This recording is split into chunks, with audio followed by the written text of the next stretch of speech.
How about this new chase format, guys? Yes, it is. Awesome, isn't it? Carl Edwards joins us. He wins tonight's 54th annual Food City 500.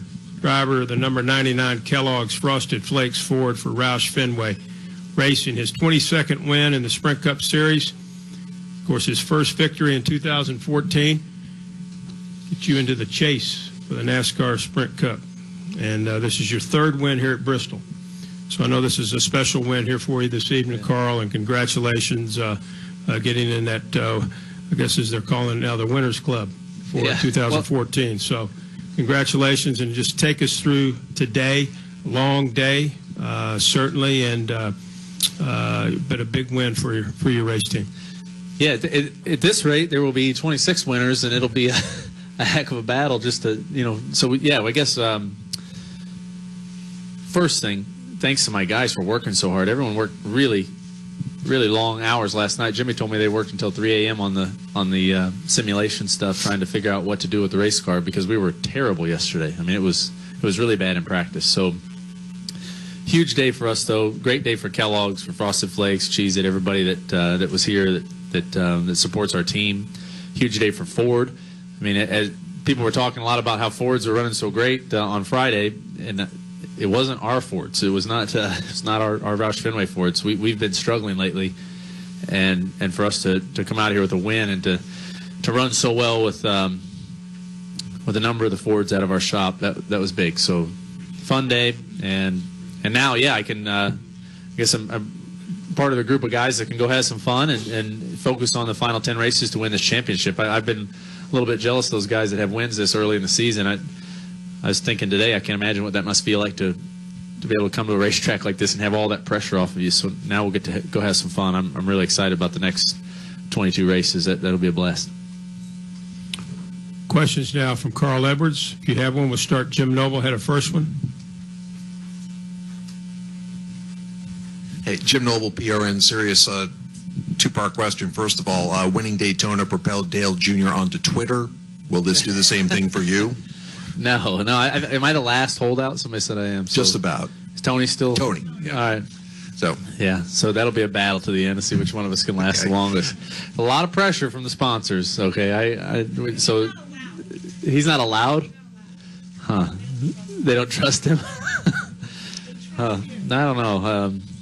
Well, no, I'm not going to be on Twitter though. Second of all, can you just describe what went through your mind when that malfunction caution came out? Oh man, I can tell you, Robin, for Robin and NASCAR to come up here and explain exactly what happened, and immediately after the race, and just put it out there that hey, it was just a mistake and it was inadvertent. I think that says a lot about the state of the leadership of our sport.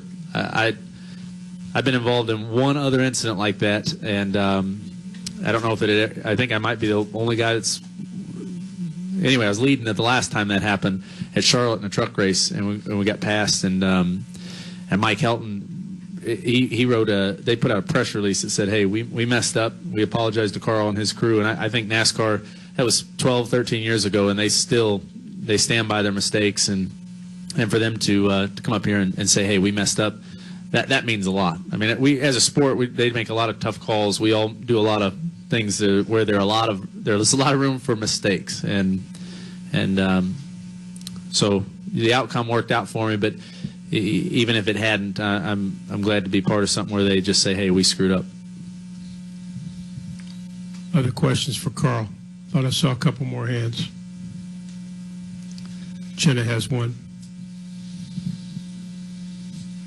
Jennifer, AP. So Ricky was saying that when the caution did come out, he's thinking in his head, bump and run, right, and how he's going to win. And, and Jack said he would expect nothing less. Oh, I knew what Ricky was thinking, and it was going to be a battle. So well, I have a feeling if the way I envision it in my mind, knowing Ricky and knowing what him, we probably neither one of us would have made it back to the start-finish line. It could have been that ugly. So Eric probably would have been in a really good spot, but I mean, Ricky was being aggressive out there all night, and I knew what was coming. So that was going to be a battle. Well, were you? I mean, ultimately it didn't matter because the race ended. But were you, when the caution comes out, are you thinking, "Oh no, now I've got to prepare to defend this win"? Yeah, I was fully prepared for.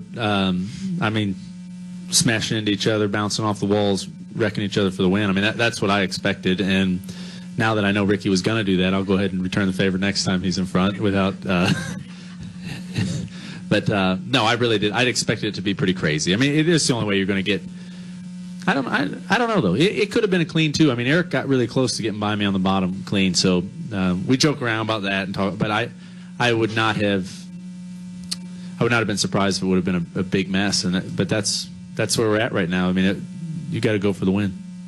And what did you think when Jimmy said to stay out with 70-ish to go? Well, I thought when Jimmy said we were going to stay out, I thought that's a good idea. And then nobody stayed out around us. I thought, oh boy, that might not be the greatest thing. And it turned out to be perfect. I mean, our car was just faster than it had been all night after that. So there was no detriment to our performance. It didn't hurt us in any way staying out. It helped all that track position. So that was good.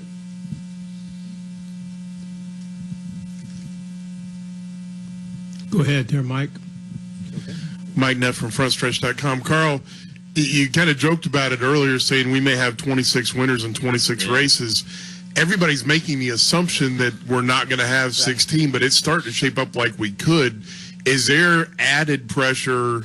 I mean, obviously there's less pressure because you have a win, but is there added pressure to get that second win so you're sure you're locked in? Right. Well, it's a bunch of you're exactly right. There's been a lot of talk about it. I've been listening to, the radio guys a lot, and everybody is assuming that you win and you're in, and that's definitely not the case. I mean, we have 12 more races, and all of a sudden, it turns into there are already 16 winners, 12 more. So I think but the first step is you have to win. I think we're proving that right now. You're going to have a win, I believe, to be in the chase. And so now that we've checked that box, we need to go get another win, and I think then we will be guaranteed to be in it. But yeah, just to have a win this early, I mean, it is a huge relief. It's going to make California, Martinsville, it's going to be really fun to go there. And I'm going out, I'm taking a guess at what the 4-car and those guys were doing, but they were really fast down straightaways tonight, and they blew up, and I'm assuming they're probably on the, hey, let's develop things for the final 10 races program, and that's a luxury you have if you believe you're in the chase. So I think this new format is going to change the way people race throughout the year. It's going to be very interesting to see how it all culminates at the end and see what everybody brings to those final 10 races, considering the fact that they have time to work on things because there's not that pressure. I don't know if I'm explaining that well, but it's going to be interesting. Any questions in the press box? No questions. Back to Jenna. Go ahead. And then to Bob. Awfully wet racetrack. No qualms about doing that backflip? Oh, man, I thought this is stupid. I shouldn't do this. And I stopped right on the start-finish line. I looked at it. I thought, it's awfully glossy. It might be slick. So that's why I kind of landed on my hands. Really, I wanted to make sure I didn't just stick it perfectly and my feet go that way and break my arm on the concrete. That would have been terrible. But at that point, you just say, what the heck, and it worked out. So I was actually really nervous about that. No, I don't have a backup celebration. I will work on that, huh? And it's going to have to involve something. I'm going to give something to the fans, like, pull out a bunch of T-shirts and launch them in the crowd. Because the last time I decided not to do a backflip, they booed me out of the place. So I can't not do them. Over here to Bob, to your left, Carl. Right here. Bob Parker, Sporting News. I have a couple. First, were you concerned when the caution came out that, oh my gosh, I had this in the bag and then I'm going to have to try to defend it on the restart? Yeah, concern is not really a strong enough word, but it definitely got my attention. But at that point, hey, I've seen a lot of things happen in a race car, and I knew that, hey, we're probably going to win this race if the caution doesn't come out. The caution did come out, and I thought, you know what, now we get an opportunity to prove that we deserve to win this race. And it honestly might have been a lot more exciting. So, with everything like that, there's always an opportunity. But yeah, I did not want to see that caution. I did not at all. So I'm glad that the rain came. I think there were some higher powers at work there that worked out great.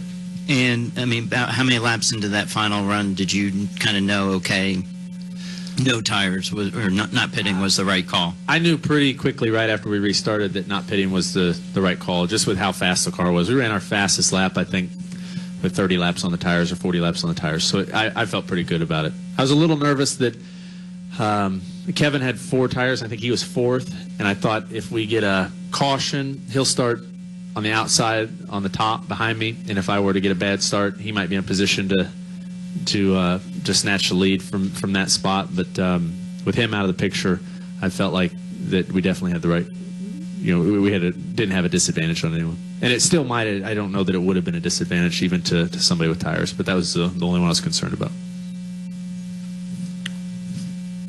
Any additional questions for our race winner? Jenna has another one. Damn, Jenna, did you have some coffee late or something? Or what? I don't know. I've got a sort of a big picture question.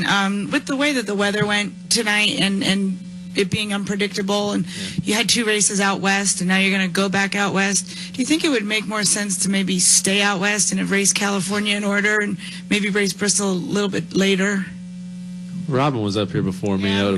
Maybe I should ask Robin. I've got a great Cessna airplane that I don't mind flying, so I'm fine to take the trip out west. And right now, where I'm sitting, I wouldn't change anything about the schedule. It worked out great for me, so rain included. So just me and Noah, enjoying this.